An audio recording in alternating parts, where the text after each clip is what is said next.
हिमालय की तराई में दरियाए गंगा और जमुना के ज़रख़ेज़ मैदानों में हिंदुस्तान की दो बड़ी तहज़ीबें परवान चढ़ी हैं। कदीम हिंदू मकतूबात में इस इलाके को आर्या वार्ता के नाम से मौसूम किया गया है। हिंदुस्तानी तारीख़ के तकरीबन तमाम अहम शहर आगरा, वाराणसी, रायबरेली, लखनऊ, झांसी, इलाहाबाद, बदायूं और मेरठ इन्हीं मैदानों में आबाद हैं। आज ये इलाका हिंदुस्तान के दो बड़े सूबों उत्तर प्रदेश और उत्तराखंड में मुनक़सम है। इस इलाके में यहाँ इस्लामी तहज़ीब ने अपने रंग बखेरे हैं, वहीं आर्या समाज और 20वीं सदी के अवाइल में शुद्धि संगठन और राष्ट्रीय सेवक संघ नामी इंतहा पसंद तंजीमों ने भी जन्म लिया है। उत्तर प्रदेश में ही वाक़े कदीम शहर अयोध्या, जिसे राम जन्मभूमि भी कहा जाता है, में 16वीं सदी में तामीर की जाने वाली बाबरी मस्जिद को 6 दिसंबर 1992 में इन्हीं इंतहा पसंद तंजीमों ने शहीद किया और उत्तर प्रदेश में आबाद हज़ारों मुसलमानों को बेदरेग कत्ल भी किया। रियासत उत्तर प्रदेश 20 करोड़ आबादी के साथ हिंदुस्तान की सबसे बड़ी रियासत है और भारत के कौमी बजट का 20% इसी रियासत में खर्च किया जाता है। सन 2000 में इस रियासत को तकसीम करके नया सूबा उत्तराखंड बनाया गया। इस रियासत की कुल आबादी का 5वां हिस्सा मुसलमानों पर मुश्तमिल है। रियासत के कई इलाकों में मुसलमानों की आबादी 30 से 40% तक है।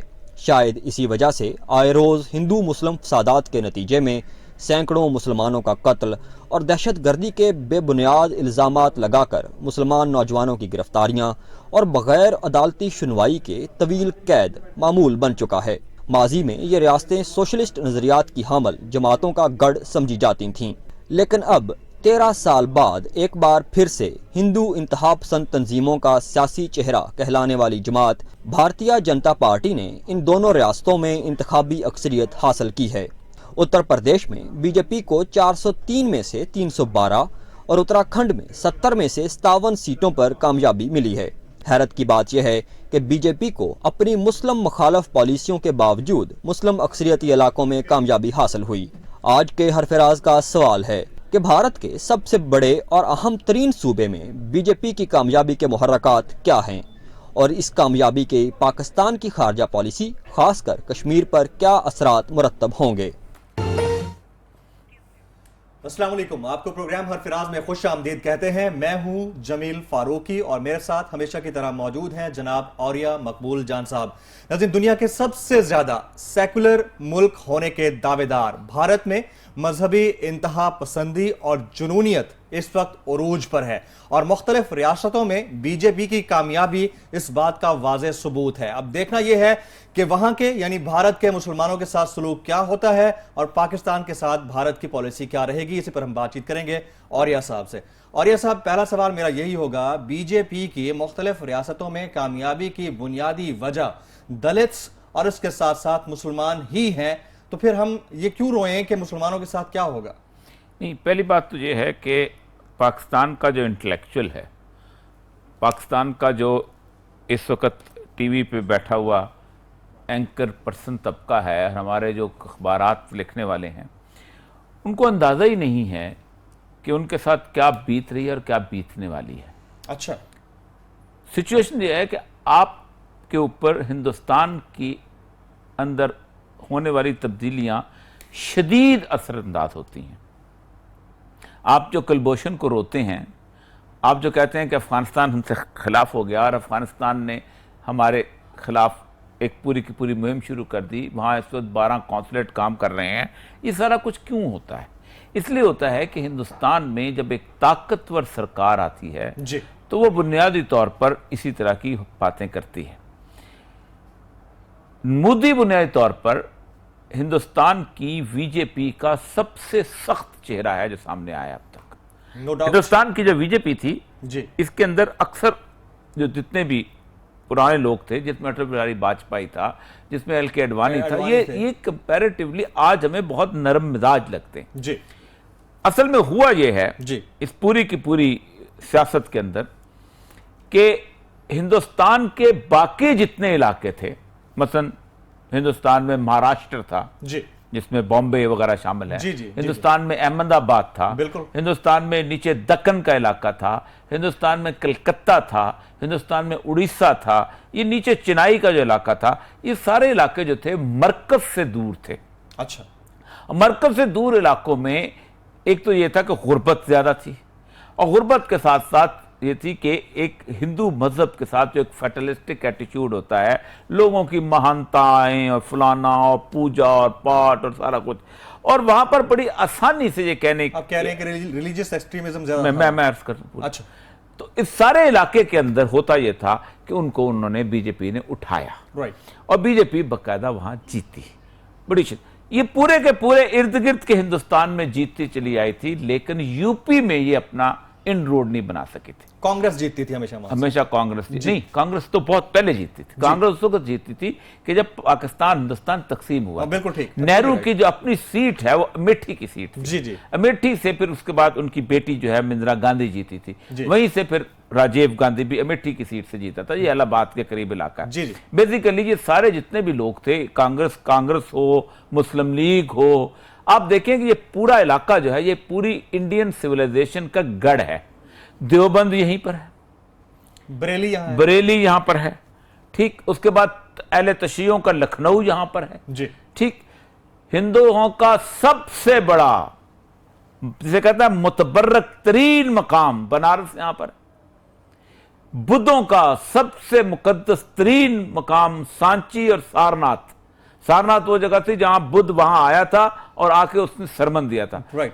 तमाम रिलीजन्स जो हैं, जैसे आप कभी कहें ना कि इब्राहिमी रिलीजन्स का मरकज कौन सी जगह है, तो वो आपको कहेंगे कि वो है यरूशलेम। वैसे ही ये यूपी का जो इलाका है ये इंडियन रिलीजन्स की, यहां पर एक जगह है जिसे पटालिया पुत्रा कहा जाता है जी।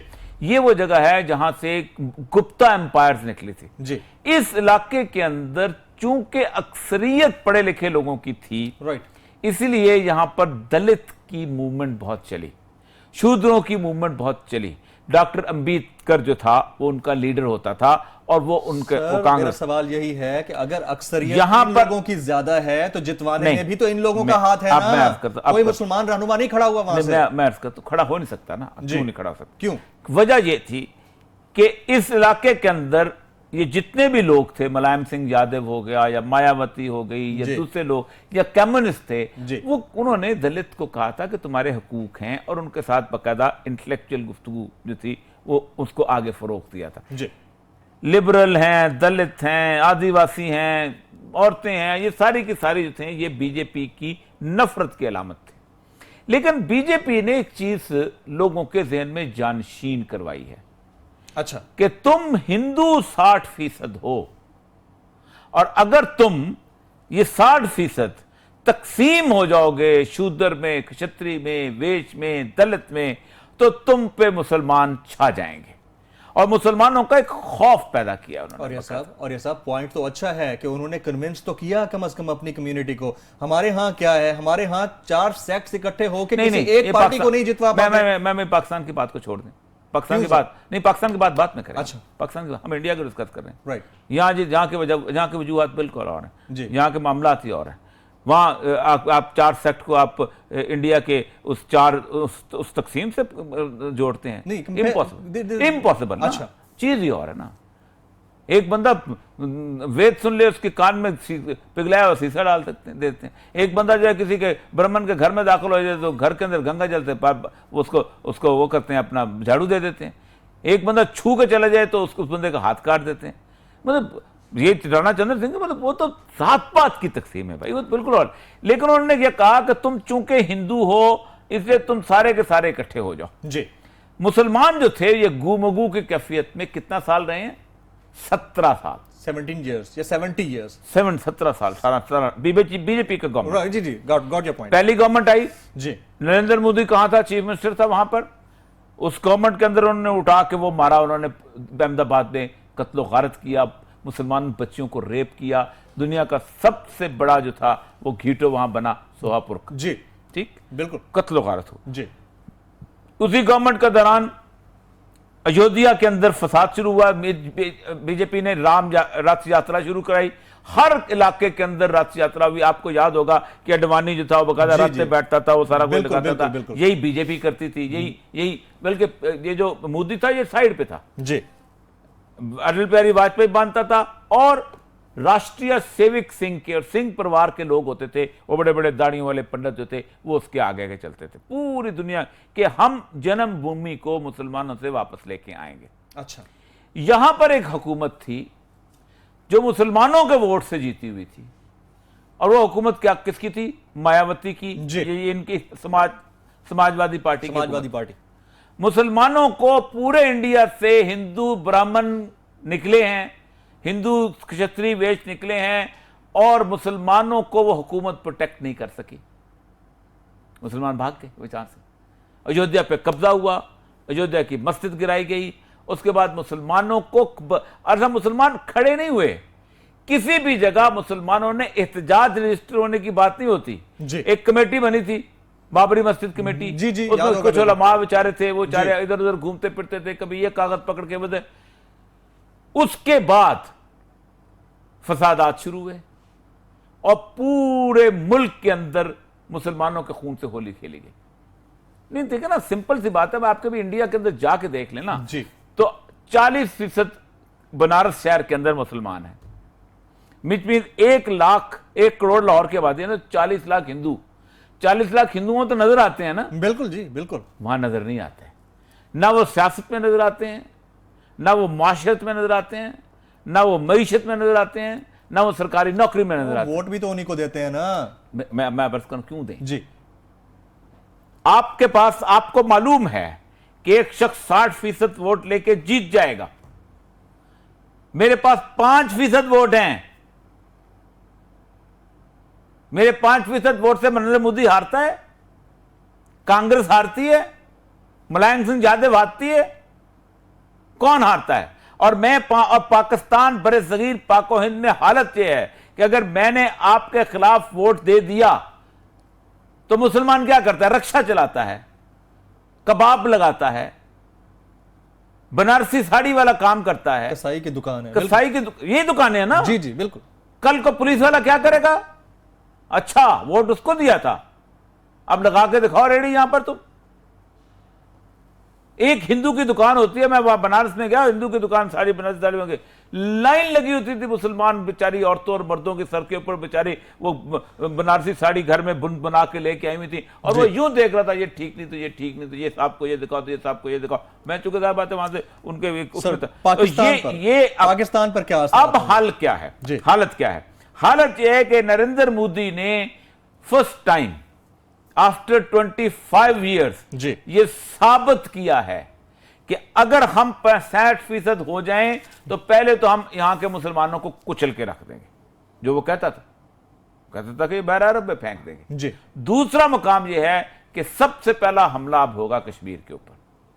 कश्मीर के अंदर वो कश्मीरी आज भी कहते हैं कि हमारा मसला यह है कि अब यहां पर आबादियां करना चाहते हैं, जैसे इजराइल ने वहां पर की थी, यहूदी बस्तियां आबाद की जी। वो चाहते हैं एक दफा हिंदुओं को वहां पर जुल्म से, जबर से आबाद कर दिया जाए और कश्मीर की जो मुस्लिम शनाख्त है वो खत्म कर दी जाए। अब जहां एक बहुत बड़ा इशू वहां बने। दूसरा, अब मोदी को वहां पर कोई चेक करने वाला नहीं कि उसकी पाकिस्तान के साथ पॉलिसी किस किस्म की होंगी। ना कोई ये कहेगा तुम पाकिस्तान से दोस्ती करो, उसका हाथ बढ़ाओ, वो कहेगा ठीक है, अब आप क्रश करते हो तो करते हो। अब मुझे वो सूरत हाल आती है कि अब हम उस जहाद हिंद के बिल्कुल करीब पहुंच चुके हैं। रियली? आप अंदाजा करें कि इस वक्त मैं इंटरनेशनल रिपोर्ट्स पढ़ रहा था कि सिंध के बॉर्डर के ऊपर जी इस वक्त कंसंट्रेशन इंडियन फोर्सेस की हो चुकी है, बढ़ रही है जी। बढ़े। अच्छा, उसमें करना क्या है कि खिंजू एक जगह है जी, सखर जरा नीचे, जहां से सबसे कम फासला है जी रोड का, हाईवे का और रेलवे का। वो अगर उसके 20-22 किलोमीटर तक एंटर हो जाते हैं तो आपका कराची और पूरा इलाका कट जाएगा और आप ऊपर रह जाएंगे। आपके पास बंदरगाह रही ना रही एक ही बराबर है। बलूचिस्तान में वैसे उन्होंने अपने कदम इस तरह जमाए हैं कि अपने सारे जासूसी वहां पर भेजी हुई। लेकिन एक बात तय है कि ये अब हमारा जो मामला है जी, हम अभी तक जवेद लतीफ में उलझे हुए हैं, मुराद सईद में उलझे हुए हैं। हमारी जो फॉरेन पॉलिसी है, नहीं लोकल पॉलिसी। किसी भी आप बंदे को जाके पूछ लो कि इंडिया में जो इतना कुछ हुआ है इसके तुम्हारे मुल्क पर क्या असर होंगे, तो वो ऐसे मुंह फाड़ के कहेगा हैं मैंने तो नहीं पता। सही बात है। हाँ, सिंपली, वेरी सिंपली बिल्कुल नहीं पता इन लोगों को कि आपके, देखिए मेरी बात सुने, आपकी सारी की सारी पॉलिटिक्स गवर्न करती है वहां से जी। आपका मामला यह है कि आपकी इंटर रिलीजन पॉलिटिक्स, आपके सीपैक के पे इफेक्ट होते हैं, आपकी बलूचिस्तान के ऊपर वो एग्रेसिव पॉलिसी में आएगा, जी। आपके उसके साथ ईरान के साथ, और हो सकता है जो मैं आज कई हफ्ते से कई महीनों से कह रहा हूं कि एक मिनी वॉर जो है जस्ट वो छेड़ने की कोशिश करे। जाहिर बात है आप एटम बम तो नहीं इस्तेमाल कर सकते फौरी तौर पे, ठीक है, और करेंगे तो बहुत बड़ी जंग छिड़ जाएगी फिर उसके बाद, लेकिन वो चाहेगा यही कि किसी न किसी तक कन्वेंशनल वॉर से एक दफा सबक सिखा के पाकिस्तान को उन टर्म्स एंड कंडीशन पे लाया जाए कि अब तुम मानते हो कश्मीर के मामले में, वरना हम तुम्हारे साथ ये सलूक करेंगे। ये है इस वक्त नरेंद्र उससे बचने के लिए फॉरेन पॉलिसी रिविजिट करनी होगी सर। कोई फॉरेन पॉलिसी आपको अमेरिका से निकलना होगा, क्योंकि ये मैं आज भी कह रहा हूं, इट इज अ प्लान जिसमें अमेरिका, इजराइल, भारत और उसके साथ ईरान शामिल है। ईरान ये 4 मुल्क हैं जो पाकिस्तान के खिलाफ एक मुसलसल साजिश के तहत, इंडिया अफगानिस्तान में कदम जमा ही नहीं सकता था अगर शुमाली इत्तेहाद के कोई ईरान के थ्रू सपोर्ट ना मिल रही होती। चाबार की बंदरगाह किसी के लिए नहीं बनाई गई, सिर्फ और सिर्फ हिंदुस्तान के लिए एक रास्ता दिया गया है ताकि अफगानिस्तान की डिपेंडेंस पाकिस्तान के ऊपर खत्म हो। अगर आप इन चारों को फॉरवर्ड नहीं करते, अगर इन चारों से मोहतात नहीं रहते, अगर आज भी इन चारों के शिकंजे में आप खड़े रहते हैं, तो आप एक दिन आपको ऐसा होगा कि आपके पेट में खंजर खुपेगा और आपको पता भी नहीं चलेगा कि आपके साथ क्या हुआ। बिल्कुल ठीक है, absolutely right, your point has been taken. नाज़रीन, यहाँ वक्त हुआ एक ब्रेक का। ब्रेक के बाद जब वापस आएंगे तो हम बात करेंगे तहरीक-ए-इंसदाद सूद के ज़ेर एहतमाम एक इंसदाद सूद सेमिनार का इनेकाद किया गया। सेमिनार कैसा रहा और सूद के हवाले से खास तौर पर बात होगी औरिया साहब से एक ब्रेक के बाद।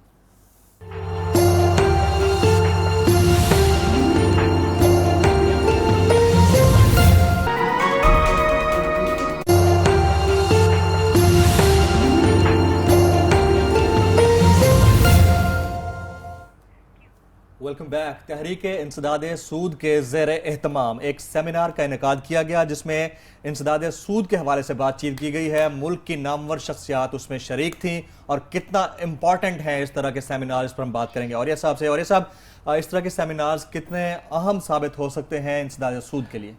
देखिए, मैं बेहतर समझता हूँ कि सेमिनार से ज्यादा आगे बात करने की जरूरत है और बहुत इंपॉर्टेंट है। उसकी एक बुनियादी वजह यह है कि आईनी जिम्मेदारी है हुकूमत पाकिस्तान की कि रिबा जो है उर्वा फ्री एक माशी निज़ाम जो है वो कायम किया जाए। अच्छा, असल में 1999 के दिसंबर में सुप्रीम कोर्ट ने एक बहुत बड़ा फैसला दे दिया था, बल्कि उससे पहले शरीयत कोर्ट ने एक फैसला दिया था। उस शरीयत कोर्ट के खिलाफ नवाज शरीफ साहब उस वक्त हुक्मरान होते थे, नवाज शरीफ अपील में चले गए थे कि हमें सूद चाहिए, सूद की खातिर चले गए, सूद के हक में चले गए।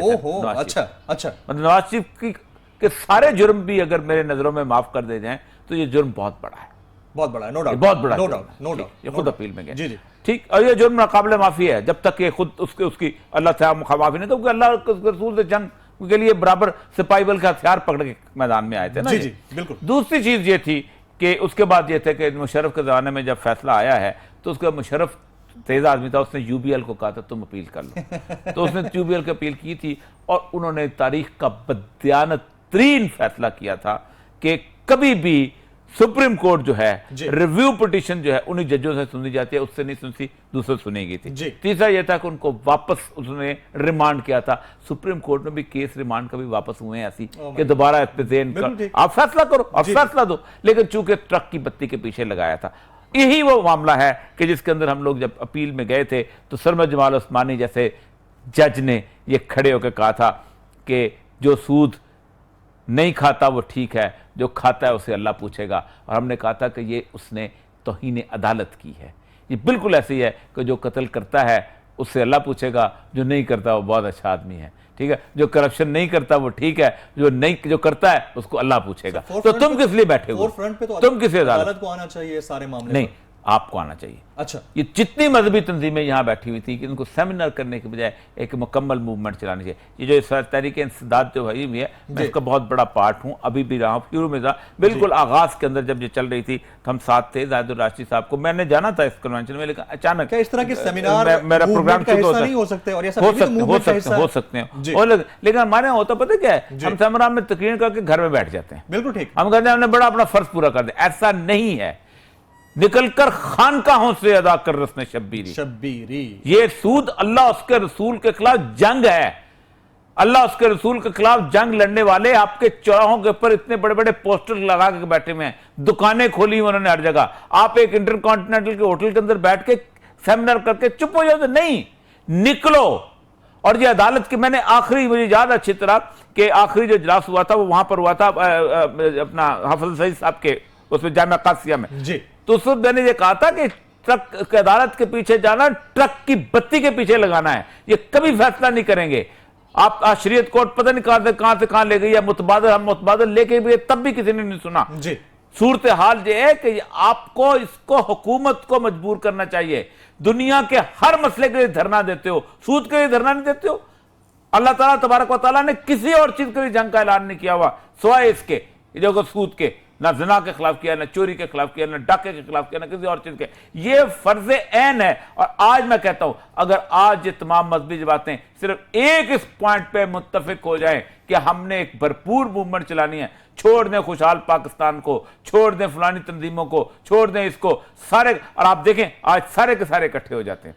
ये वाहिद मसला है जिसमें शिया, सुन्नी, बरेलवी, देवबंदी, और ये सब कोई एक भी मसलक ऐसा नहीं जो ये ना कहे कि सूद हराम नहीं है। और ये सब हम बैंक में अकाउंट खुलवाते हैं करंट के अलावा तो सूद, लोन लेते हैं तो सूद, गाड़ी लेते हैं तो सूद, जगह जगह पे हमें सूद ने जकड़ के रखा हुआ है। निजाम कौन सा ऐसा आएगा जो मुतबादिल होगा, जो हमें मैं छुटकारा आपको दिलाएगा? इसमें पूरी तफसील से बता सकता हूं। 4 चीजें हैं जो बैंक करता है। जी। मैं अभी आपको एक्सप्लेन करता हूं कि क्या है। जी। 2 करोड़ 20 लाख आपके खातादार हैं पूरे पाकिस्तान में, जी। जिनमें से 1 करोड़ 70 लाख वो हैं जो 10 लाख से कम वाले खातेदार हैं, जिनको आपने धक्के देके भेजा हुआ है कि जाओ तुम बैंक में जाओ। ये जो आपका टीवी है, अगर 4 बंदों की एक छोटा सा विंडो बना ले कि जो बैंक की तरह ऑपरेट करे, तो आप तो बैंक नहीं जाएंगे। मैं एब्सोल्युटली राइट। ठीक है ना? आप यही पे एटीएम चले, यही आपका सब कुछ है, और उन 4 को तनख्वाह दी जाए। जी। ठीक जी। इसका मतलब 1 करोड़ 70 लाख तो बंदे निकल गए वहां से। ठीक, 8,980 या 85 या 90 हो गए होंगे, ये 3-4 साल पहले की 9,000 हो गए होंगे, 10,000 हो गए। 10,000 लोग वो हैं कि जिनके 1 करोड़ से ऊपर के खाते हैं, और इनके लिए आप पूरा सूद का सिस्टम चला रहे हैं। एक जी। सेकंड, 3 काम करता है सूद का निजाम सिस्टम आपका। एक तो ये तनख्वाहों वाला, ये तो निकल गया। जी। आप टीवी को कहें अपना विंडो खोलो, सेक्रेटरीट को अपना विंडो खोलो, सबको कोई अपना, कोई मसला ही नहीं होता। और आप तो 8,000 वाले एम्प्लॉय को कहते हैं जाके बैंक में अकाउंट खोलो यार, सिर्फ चक्कर चलाने के लिए, क्योंकि आर्टिफिशियल क्रेडिट का मसला होता है। दूसरा, बैंक देता है अपना सबसे पहले कंज्यूमर लोन। जी। ये अभी शुरू हुए 5-7 साल से। जी। डॉक्टर जो है अखवत वाले जो हैं, अमजद साकब, उन्होंने साबित कर दिया है इस वक्त 10 से 15 अरब रुपए के लोन जो देते हैं बगैर सूद के, उन्होंने देकर साबित कर लिया है कि बेहतरीन सिस्टम उनको चला सकते हैं। ये तो निकल गया आपके कंज्यूमर। अब रह गई इन्वेस्टमेंट। टोयोटा कंपनी वाहिद कंपनियां मैंने जापान में विजिट करके देखा है जी। कि उनको एक बैंक की जरूरत पड़ी, उनका मालिक वहां चले गए कंपनी के अंदर, बैंक के अंदर, उन्होंने कहा मैं पैसे दो। उन्होंने कहा जी आपको सस्टेनेबल नहीं हो सकती आपकी कंपनी जब तक के हम आप हमें ये इंश्योर ना करें कि आप 15 या 20 या 100 या 150 एम्प्लॉय निकालें। कोई शर्त रखी थी जी। जी। उनका हम तो बच्चों की तरह, हम तो एक मुलाजिम मशरूत कर दिया। जी। हमने एक मुलाजिम निकाले, वापस आए, अपने बेटों को, अपने खानदान को इकट्ठा किया, कहा कि ऐसा करो 2% शेयर अपने पास रखो, बाकी 98% लोगों को बांट दो, लोगों से पैसे ले लो। पैसे आए। आज 80 साल हो गए हैं, 1 रुपया बैंक से नहीं लेती, biggest automobile company of the world. और इस वक्त उनके जो 2% शेयर थे ना, इस वक्त जापान की कई कंपनियों से ज्यादा हैं। उनको देखी 35 कंपनियां ऐसी हैं जापान की कि जिन्होंने बैंक की बजाय खुद अपने शेयर रख के कारोबार को बिल्डअप किया है। No need of investment. ये तो आर्टिफिशियल क्रेडिट क्रिएशन है, ये तो सूद का एक पूरा सिस्टम है। तो इस्लामिक यानी बैंक जो है 1999 के अंदर जिप आया था, जीरो इंटरेस्ट रेट पॉलिसी। जी। जापान ने कहा था अगर हम सूद शुरू करेंगे हमारी इकोनॉमी तबाह हो जाएगी। बिल्कुल ठीक। हाय, हम खुद करते हैं, हमने बड़े लोगों को बनाना होता है। मेरे पैसे, आपके पैसे, उसके पैसे, उसके पैसे, इन सारों के पैसे हम इकट्ठा करते हैं, 5-5 हजार इकट्ठा करते हैं, एक बदयानत बेईमान एक ऐसे बंदे को देते हैं कि जो यहां पर मिल बनाता है, फिर उसके बाद जाके लंदन में फ्लैट खोलता है, फिर यहां पर मिल बनाता है, फिर वहां जाके अबुधाबी में जाके अपना फ्लैट लेता है, फिर सुबह ये लोग हैं। जी बिल्कुल ये ठीक, मेरा पैसा है, बिल्कुल ठीक। ये मेरा पैसा है जो लेके जा रहे हैं। असल मसला ये है कि सर, बहुत आसान है। इस्लामिक आप बैंकिंग भी यही मेरा है? चैलेंज है। इस्लामिक बैंकिंग भी यही है? इस्लाम बैंक का लंबी डिस्कशन है, वो बड़ी कमाल की, वो तो एक ही तरह की चीज है। अच्छा, दोनों एक कोई ज्यादा फर्क नहीं है? वो एक दुकान है जी। उस दुकान में पीछे गोश्त एक है, एक खिड़की पे उसी गोश्त में से खंजीर का गोश्त बिकता है, दूसरे से बकरी का गोश्त बिकता है। ओ माय गुडनेस, पीछे एक ही ओ माय गुडनेस। पीछे अच्छा, एक- गेम सेम है? गेम से। Right right. तो आज मैं एक चीज डिस्कस करना चाह रहा था, जी, बड़ी जी। मजे की। जी, जी, हमने बिल्कुल। बहुत दफा इस बात की पैमरा को बहुत दफा कहा है जी कि भाई इंसान के बच्चे बनो। मैं सही कर रहा हूं, बहुत सख्त लफ्ज इस्तेमाल कर रहा हूं, जी जी इसलिए कि मैंने 17 साल ड्रामा लिखा है। जी। मुझे पता है डायलॉग कैसे लिखे जाते हैं, मुझे पता होता है किस तरह का डायलॉग किस बच्चे के मुंह में, किस बीवी के मुंह में, किस मां के मुंह में, किस बहन के मुंह में, किस बाप के मुंह में डाला जाता है। ये जो कहते हैं ना, हम मुआशरे में जो हो रहा है वो दिखाते हैं। मुआशरे में तुम्हें गंदगी नजर आती है इस मुल्क के अंदर। मैं 2 डायलॉग आपके सामने रख रहा हूं। पहला डायलॉग जो है ये एयरवाई के एक ड्रामे का है, नेमत। जी। उसमें वो एक बच्चा पूछता है मां से, अम्मी तो इद्दत में है तो अब्बू इद्दत क्यों नहीं कर रहे? ओहो। यानी ये मुकम्मल तौर पे ये बच्चे के मुंह में तुम जो भी डायरेक्टर है डाल रहा है, तुम्हारे बेटे ने ये फिक्रा बोला था, जब पाकिस्तान में किसी और ने बोला था। दूसरा एक और ड्रामा है जिससे जो है अपना उसका हम का जरा याद कर। जी। अम्मी एक बात तो बताएं, आप भी तो हादी भाई से दोबारा शादी के लिए हलाला कर रही हैं, तो हादी भाई आप भी से शादी के लिए हलाला क्यों नहीं कर रहे? वॉइस पर नहीं कर नहीं, दिया, जान कमाल है बूझ- बच्चों ये का। नहीं, ये जान पूछ के तमस्खुर उड़ाने वाली बात। अव्वल तो पहली बात है कि हलाले का तस्वर ही नहीं है। जी पाकिस्तान में कोई आलम दीन ये नहीं कहता, शिया हो, मेरा चैलेंज है जी। शालिद सुन्नी हो, शिया हो, वाबी हो, बरेलवी हो, देवबंदी हो, कि जो ये कहता हो कि फिक्स टाइम मैरिज जो है इसलिए की जाए कि कल को हमने हलाला करके हमने तलाक देनी और तलाक दे के हमने बिल्कुल ठीक। ऐसी शादी के कब वजूद ही नहीं है। Right. ठीक है, लेकिन उसको एक हलाले का सिस्टम बना के आप पता नहीं कहां से लिखते आ रहे हैं ड्रामे, कितने लोगों ने हलाला किया तो कितने लोगों ने नहीं किया। यानी आपको मजाक उड़ाने के लिए सिर्फ अल्लाह के रसूल का दीन ही रह गया। और ये पैमरा इनको नोटिस दे, ये मैं बहुत लिस्ट है लंबी, जी। आप हैरान नहीं होंगे, बहुत लंबी लिस्ट है ड्रामों की जो मेरे पास मौजूद है। खुद बिठाए बंदों को, स्क्रूटनाइज करे और उनको कहे कि तुम्हारा जो है वो बैठा हुआ जो स्क्रूटनी का जो कमेटी है वो कौन सी है, नोटिस दे, उनको बुलाए। मतलब वरना हम एक एक डायलॉग यहां दिखाएंगे, राइट। और ये सब यहां पर दिखाएंगे और पब्लिक का, राइटर का बताएंगे राइटर कौन है, हम उस टीवी चैनल का बताएंगे, हम उसके डायरेक्टर का बताएंगे, और हम बताएंगे कि कहां कहां इस मुल्क के अंदर बच्चों के जहन में इस्लाम के खिलाफ जहर भरा जा रहा है, बिल्कुल ठीक है। तमस्कर उड़ाया जा रहा है। और कल फिर कहते हो तुम लोग कि यहां मुमताज कादरी पैदा हो जाता है। राइट, बिल्कुल ठीक है। और ये सब लेकिन नोटिस तो दिए भी जाते हैं, बट उसके बाद फॉलो अप नहीं लिया जाता। बहुत सारे केसेस पे फॉलो अप पैमरा ने नहीं लिया, जो कि अफसोसनाक है। नाज़रीन, यहां वक्त हुआ एक ब्रेक का। ब्रेक के बाद जब वापस आएंगे तो हम बात करेंगे काजी के आंसू की। ये क्या कहानी है, एक ब्रेक के बाद।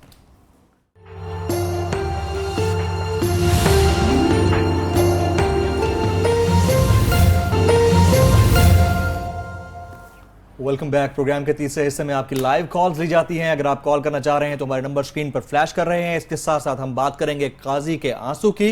नाज़रीन, आंसू तो आंसू होते हैं, लेकिन यह काजी के आंसू की कहानी क्या है, जानेंगे औरिया साहब से। जी औरिया साहब। देखिए, हमारे दोस्त हैं, एक बहुत बड़े एंकर पर्सन हैं और एक उसके साथ साथ ये कॉलमिस्ट भी हैं जी।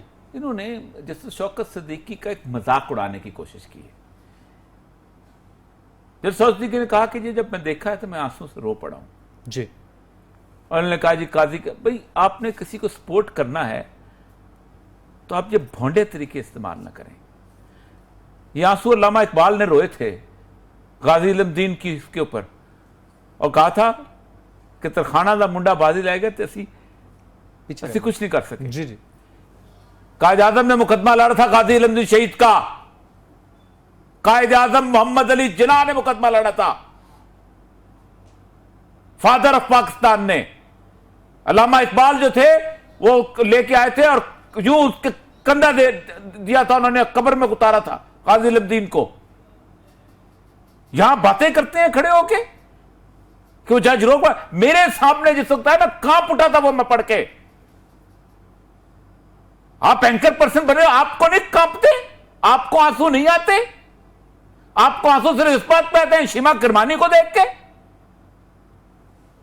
मुझे कोई शर्म होती है यार, एक बंदा इश्क रसूल में आंसू बहा रहा है तो मजाक उड़ा रहे हो उसका। क्या अकबर ठीक कर रहे हैं, फलां ठीक कर रहे हैं, फलां ठीक कर रहे हैं। यानी इस मुल्क के अंदर कोई चीज रह ही नहीं गई यार। अल्लाह उसके रसूल के नाम के ऊपर आंसू बहाना भी मजाक है इन लोगों के लिए कि फैसले बोलते हैं, फलां बोलते हैं, फलां बोलते हैं। बेनजीर के आंसू तुम्हें ऐसे लगते हैं, फलाने का। भुट्टो का आंसू एक टपका था अदालत के अंदर, जो माड़ी जिंदगी लोगों ने शायरी के पता नहीं क्या का तूफान बहा दिए। यानी मुझे आज तक समझ नहीं आती कि अब अजीब और मैं क्या क्या कहूं, मैं तो नाम भी नहीं लेना चाहता इस शख्स का। जी जी जी इश्क रसूल के मामले में, सैयदुल अंबिया के हुर्मत के मामले के अंदर जो शख्स इस तरह की तमस्खराना बात करता है, मुझे तो तकलीफ इसलिए होती है, मैं नाम तक लेना बुरा बुरा समझता हूं इस बंदे का। बिल्कुल ठीक है, पॉइंट टेकन। लाइव कॉल्स हम लेना शुरू कर रहे हैं। सबसे पहले कॉलर को शामिल गुफ्तगू करते हैं। अस्सलाम वालेकुम जी, कौन कहां से? वालेकुम अस्सलाम जी। जनाब कौन साहब कहां से? बात कर रहा हूं कराची से। जी जी फरमाइए, क्या कहेंगे? अभी थोड़ी पहले औरिया मकबूल जान साहब बैंकिंग के हवाले से बात कर रहे थे, इस्लामिक बैंकिंग और कमर्शियल बैंकिंग के हवाले से। जी जी इसमें हमें एक थोड़ी सी अगर बेहतर रहनुमाई के लिए अगर प्रॉपर को प्रोग्राम करके रहनुमाई दे दीजिए तो बहुत अच्छी बात है। इंशाल्लाह करेंगे। मगर एक प्रॉब्लम ये है कि जब हमारे पास बैंकर आते हैं मुख्तलिफ प्रोडक्ट्स लेके अपनी, जैसे हमारा ट्रांसपोर्ट का काम है, हमारे पास ट्रकिंग के हवाले से लीज वगैरह गाड़ियां वगैरह हमारे पास आती हैं, या इंश्योरेंस के हवाले से तकाफुल की बात आती है, तो वो हमारे पास फितवे लेके आते हैं बाकायदा दारुल उलूम्स के। मुफ्ती साहब हैं, बड़ा अच्छा उनका नाम है, तकी उस्मानी साहब। जी जी जी जी उनके हवाले से मैं आप समझ गया बात है कि point taken sir, thank you. मेरी बात सुने, तकी उस्मानी साहब ने फतवा दिया हुआ है, बाकी लोगों ने फतवा है, बड़े आलम दीन है। मैं उनके मामले के अंदर कतन किसी किस्म की बात नहीं करना चाहता हूं कि उनका फतवा, देखिए अगर उनका फतवा आपके पास मौजूद है तो फिर गोर गर्दन अजाब उनके सर पे है, मेरे और आपके सर पे नहीं है। सच्ची सी बात है, एक मुफ्ती जब एक फतवा दे देता है तो उसके बाद वो सबका गुनाह अपने सर पे ले लेता है। लेकिन मैं बुनियादी तौर पर इस सारे सिस्टम को ज़ाती तौर पे मैं समझता हूँ कि ये एक कान को दूसरी इस तरह से पकड़ने की बात है। हम एक पूरा प्रोग्राम करेंगे इस्लामिक बैंकिंग के। मैं बेसिकली इसको एक ऐसा तरीक़ाकार समझता हूँ कि जो बुनियादी तौर पर एक इस बैंकिंग के पूरे सिस्टम को एक किस्म का हलाल करने की एक कोशिश की गई है। ठीक है, एक और कॉलर को शामिल करते हैं। अस्सलाम वालेकुम जी, कौन कहां से? जी अस्सलाम वालेकुम। वालेकुम अस्सलाम, मोहतरमा कौन? मिसेस कामरान बात कर रही हूँ कराची से। जी मिसेस कामरान, कहिए क्या कहेंगी? मैं ये कहना चाहती हूँ सूद के हवाले से जो भी बात हो रही थी, पिछले जो अदालत का फैसला था, जज साहब की जो बात थी, जी जी, तो उसके बाद हम देखें, मैं सिर्फ आपके चैनल के जरिए एक आवाम की आंखें खोलने की कोशिश करना चाह रही हूँ कि उसके बाद हमने देखा कि कुछ दिन बाद उस बात में इतना लर्ज आया था कि कुछ दिन बाद ही आप देखें पाकिस्तान में ज़लज़ला आया था। सही बात, बिल्कुल ठीक, सही है। सिर्फ 4-5 दिन गुजरे होंगे या एक हफ्ता, और उसी वक्त मेरे जहन में आया था कि अल्लाह के खिलाफ ऐलान जंग, मतलब एक अदालत ये फैसला कर दे तो फिर कौम कहीं की नहीं रहती। Your point has been taken, Mrs. Kamran, यही हम कहते हैं कि फेडरल शरीयत कोर्ट के पास जो हमारा केस पेंडिंग है उसको जल्द बुलाए और उसके ऊपर फैसला करे। ये 1 घंटे का मामला है इस पूरे सिस्टम को ठीक करना। मेरा चैलेंज है, मैं बैठ के कह सकता हूं कि कोई इतना मुश्किल काम ही नहीं, सिर्फ 4 छोटे छोटे डिसीजन आपने लेने हैं। I am ready to present my case. इंशाल्लाह बिल्कुल ठीक है। नाज़रीन, प्रोग्राम का वक्त खत्म हुआ। अगर आप फीडबैक देना चाहें तो फेसबुक और ट्विटर पर हमें ज्वाइन कर सकते हैं। आज के इस शो से अपने मेजबान जमील फारूकी और औरिया मकबूल जान को इजाज़त दीजिएगा।